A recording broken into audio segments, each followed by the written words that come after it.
We are in Homestead, Florida, south of Miami. This is an agricultural community, mostly Latino. And at the end of the road is a child detention center that we're going to be visiting.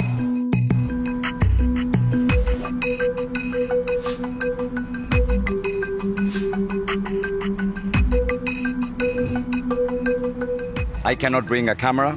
I cannot bring any recording device. And the only thing that I can take is this notebook and a pen. And later, I'll tell you exactly what I saw.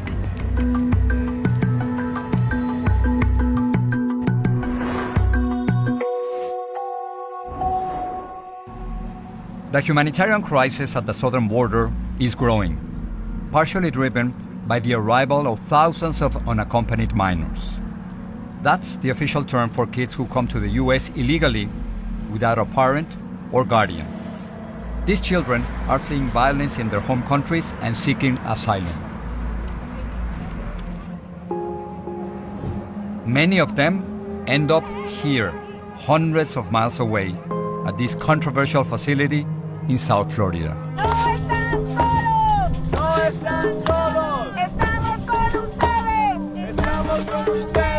There needs to be thousands of people out here, and we need to stay out here until they close this place down and stop profiteering off of innocent children. Across the U.S., there are nearly 170 government-run detention centers for migrant children. But Homestead has some important differences. The facility sits on federal land and is considered a temporary emergency shelter. According to Amnesty USA, this allows them to get around the same rules and standards of care that other shelters have to follow. It's also the largest center of its kind. More than 2,000 children are being held inside. That's about 1 out of every 6 immigrant kids in government custody.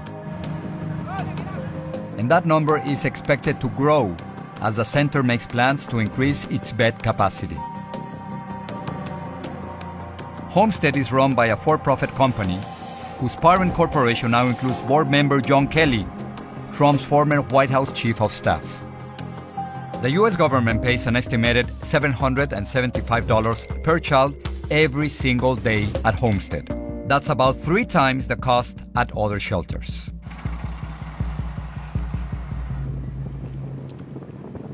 So I just finished a tour. They have 2 facilities, one for 13 to 16-year-old kids, and then the other one for 17-year-olds. Most of them, about 40%, come from Guatemala, the others mostly from Honduras and El Salvador, and then from countries all over the world, but mostly from Central America.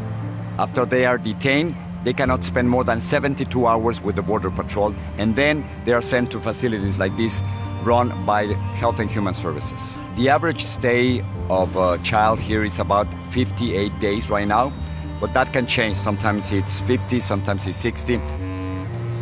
Under a court order stemming from the Florida Settlement Agreement, migrant children cannot be held in an unlicensed shelter like Homestead for more than 20 days.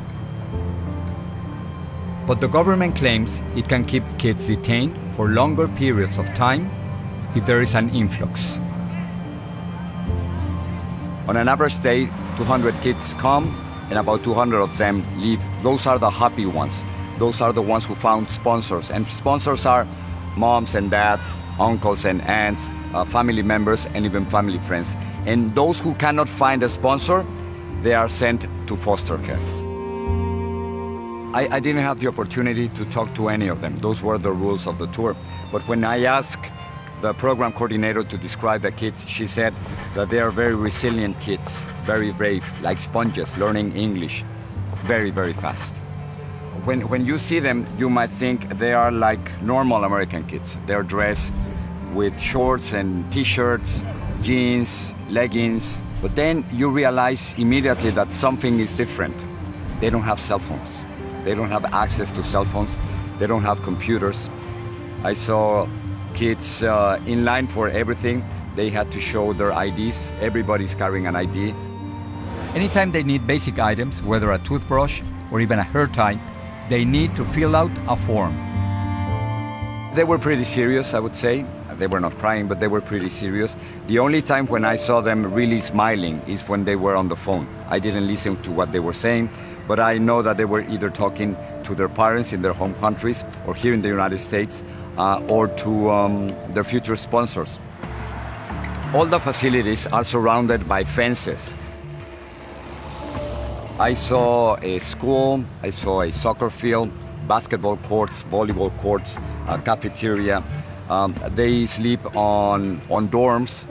In one room, I saw 6 bunk beds, 12 beds in total, with 1 bathroom, and there's always an adult present for them. When I came in, it looked like a big school. I saw children playing. I saw a lot of discipline, but this is no summer camp. They cannot leave this place. Clearly, if they invite us to a tour, they are showing us something that works in their eyes. They call it a great government program. And it is, I guess, a way of showing us the soft side of a policy that has been seriously criticized. We reach out to Comprehensive Health Services, the company that operates the shelter, but did not receive a response. However, the Department of Health and Human Services says its network has a proven track record of accountability and transparency for program operations. At the beginning, when you see them playing, when you see them with their t-shirts and tennis shoes, you think, okay, this is normal, they're being taken care of. And then you stop for a moment and realize, wait, where are the parents, where are the siblings? These kids are completely alone in the United States, and the United States is detaining them. And then you realize this is not normal. This cannot be normal.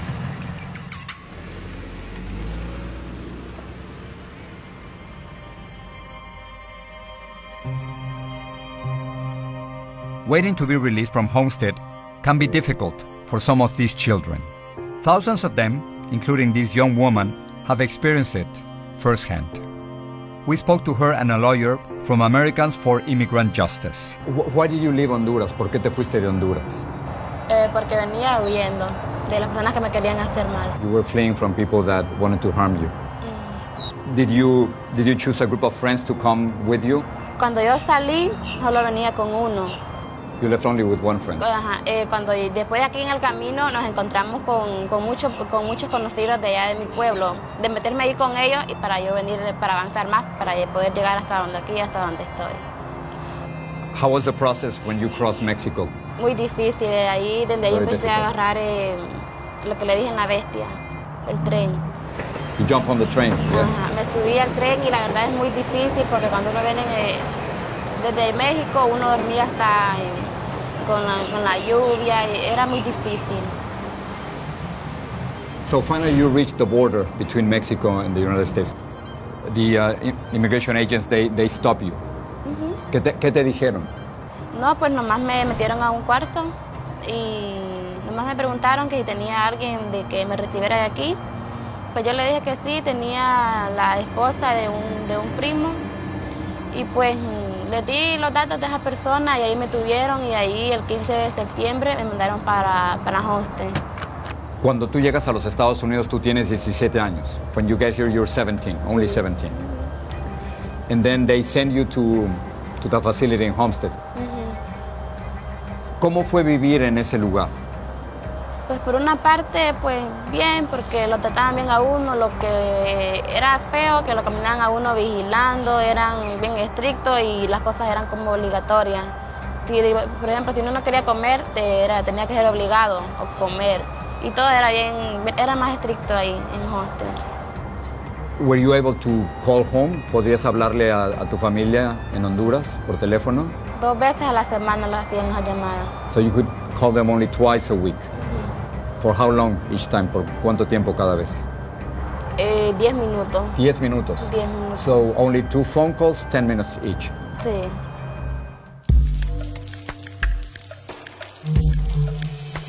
What happens when you turn 18? Lo sacan de los cuartos cuando uno está con las menores. Ya uno lo llevan a otra habitación. Ya uno está aparte. Ya ahí solo está como un día. De ahí los trasladan para la detención de adultos. Y cuando a uno lo van a traer, lo traen enchachado de los pies. Cuéntame cómo te esposaron cuando te sacaron de ahí. Sí, me desposaron los pies.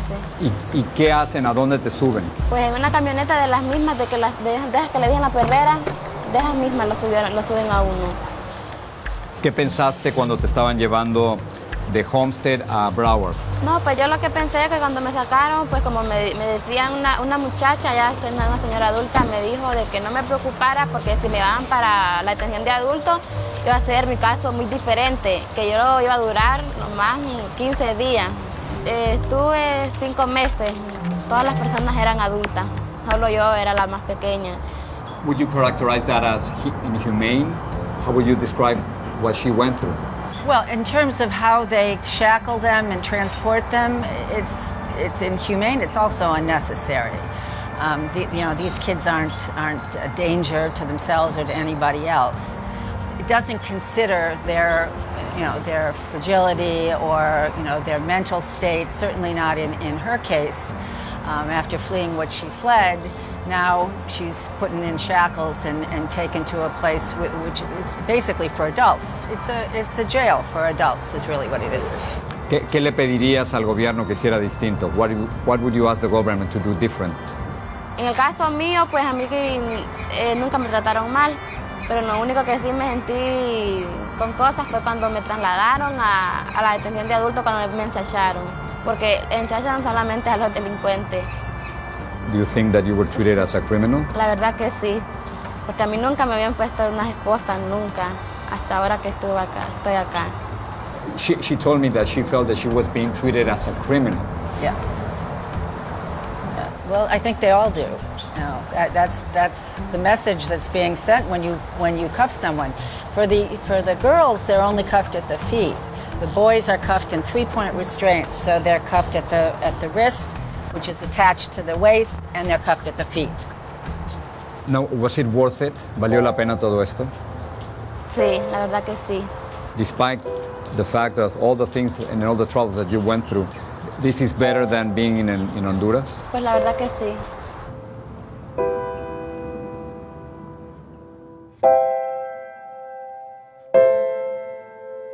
There are no signs that this detention center will close its doors anytime soon, but the shelter's critics are growing. Shut it down! Shut it down! Shut it down! Shut it down! Democratic lawmakers are demanding policy changes. This is an outrage. This is the most anti-family, anti-children administration in American history. This facility is warehousing children. Not in my community, not in my district, not in my country. A bill has also been introduced to ban emergency shelters, like this one in Homestead, from housing migrant children.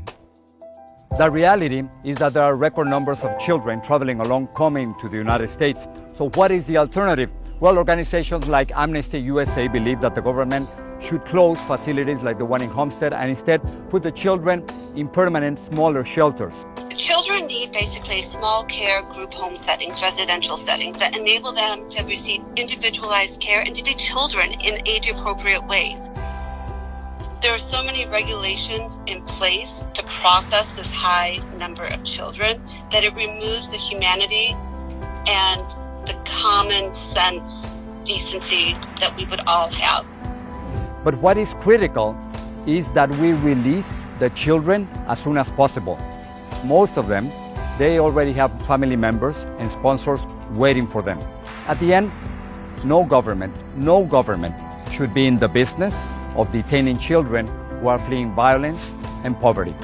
We as a country can do much better than that.